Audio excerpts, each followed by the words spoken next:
Assalamualaikum warahmatullahi wabarakatuh. Saya Olga Ramania. Kali ini kita akan belajar bersama mengenai fluidostatis. Nah, sebelum itu kita harus tahu dulu nih, apa sih pengertian dari fluidostatis? Jadi, apa sih fluida itu? Dan apa kondisi statis itu? Oke, jadi fluida adalah zat yang dapat mengalir. Nah, kita semua kan tahu ada 3 wujud benda, padat, cair, dan gas. Nah, fluida adalah zat yang dapat mengalir, yaitu berupa gas dan berupa cairan. Lalu, apa sih kondisi statis itu? Nah, kondisi statis adalah kondisi saat benda itu diam atau tidak bergerak. Maka, fluidostatis adalah zat yang dapat mengalir berupa cairan dan gas pada kondisi diam atau tidak bergerak. Nah, pada bab ini kalian akan menemukan 8 subbab materi. Nah, yaitu ada tekanan, ada tekanan hidrostatis, ada tekanan mutlak, ada viskositas, ada kapilaritas, ada tegangan permukaan, ada hukum Pascal, dan hukum Archimedes. Nah, kali ini kita akan membahas tentang tekanan dan tekanan hidrostatis. Oke, sekarang coba kalian perhatikan gambar di samping ini. Nah, bagaimana perasaan kalian saat kalian memakai sepatu heels? Dan coba lihat gambar lagi di samping ini. Nah, bagaimana perbandingannya saat kalian memakai sepatu heels dengan kalian memakai sepatu sport atau sepatu boot? Pasti akan lebih nyaman memakai sepatu boot atau sepatu sport kan?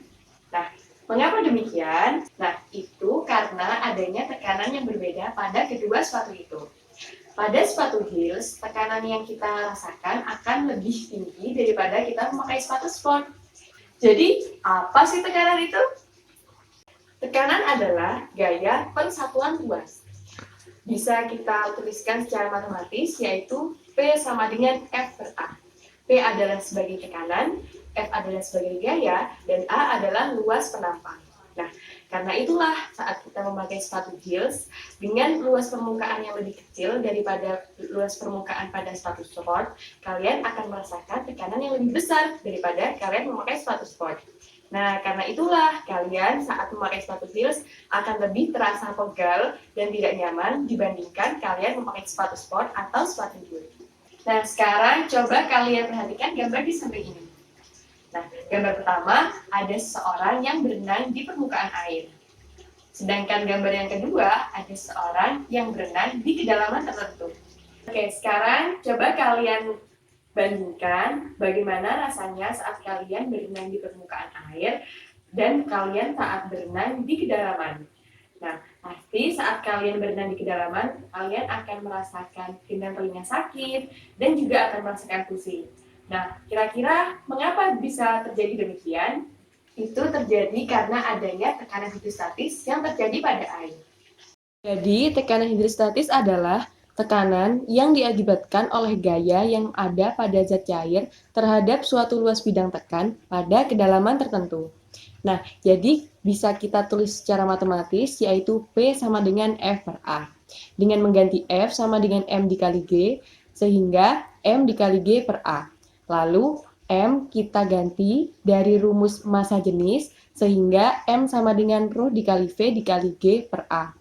Lalu, kita ganti juga P menjadi A dikali H, yaitu alas permukaan dikali ketinggian. Sehingga menjadi ρ dikali A dikali H dikali G per A. Nah, lalu A-nya bisa kita coret, sehingga rumus tekanan hidrostatis pada fluida yaitu ρ dikali G dikali H.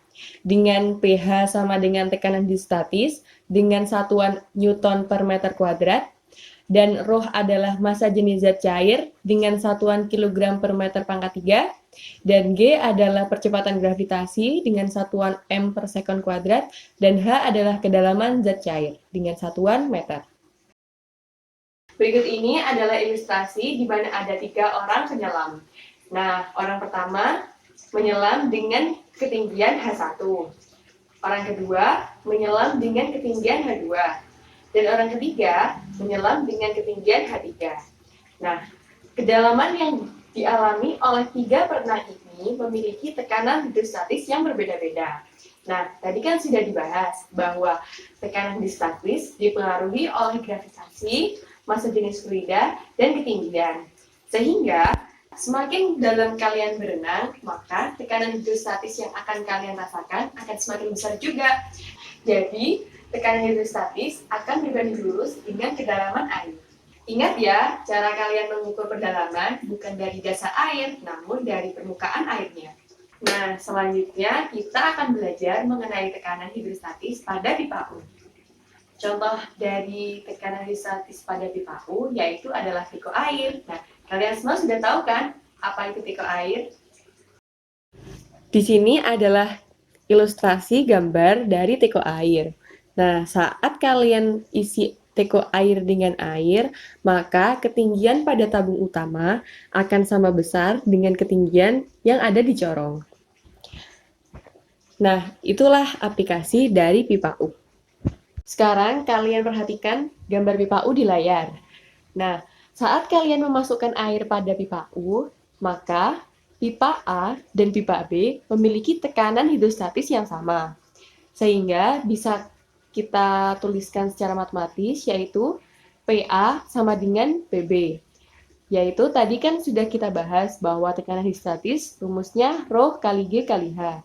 Maka ρ1 dikali G dikali H1 sama dengan ρ2 dikali G dikali H2. Nah, karena fluidanya sejenis, maka massa jenisnya akan sama besar. Lalu bisa kita coret. Dan gravitasinya juga akan bernilai sama, sehingga jika bisa kita coret, maka akan tersisa H1 sama dengan H2. Sehingga ketinggian pada pipa A akan sama besar dengan ketinggian pada pipa B. Nah, maka dari itu, karena ketinggiannya sama, maka tekanan hidrostatis pada pipa A akan sama besar dengan pipa B. Contoh lain yang akan kita temui mengenai peristiwa tekanan hidrostatis yaitu pada bendungan. Nah, kalian bisa lihat gambar di belakang ini. Pada bagian dasar bendungan akan dibuat lebih tebal daripada bagian atas bendungan. Nah, kenapa demikian? Nah, itu untuk menahan tekanan yang ada di bawah dasar air laut. Nah, karena tekanan di bawah dasar air laut lebih tinggi, maka sisi bendungan yang bawah dibuat lebih tebal untuk menahan tekanan sehingga tidak akan ambrol. Aplikasi kedua yang akan kita temui di kehidupan sehari-hari yaitu pengecekan tekanan darah sebelum pemasangan infus. Nah, biasanya kan para dokter atau perawat semuanya saat kalian mau dipasangi infus, kalian pasti akan dicek dulu tekanan darah kalian. Apa fungsinya? Jadi, agar mengalir, tekanan darah harus lebih rendah daripada tekanan yang pada infus. Nah, karena itulah dokter atau para perawat selalu memastikan agar tekanan darah kita lebih rendah daripada tekanan infus, sehingga infus akan bisa mengalir. Seperti itu. Sekian pembelajaran kita pada kali ini. Terima kasih telah menonton.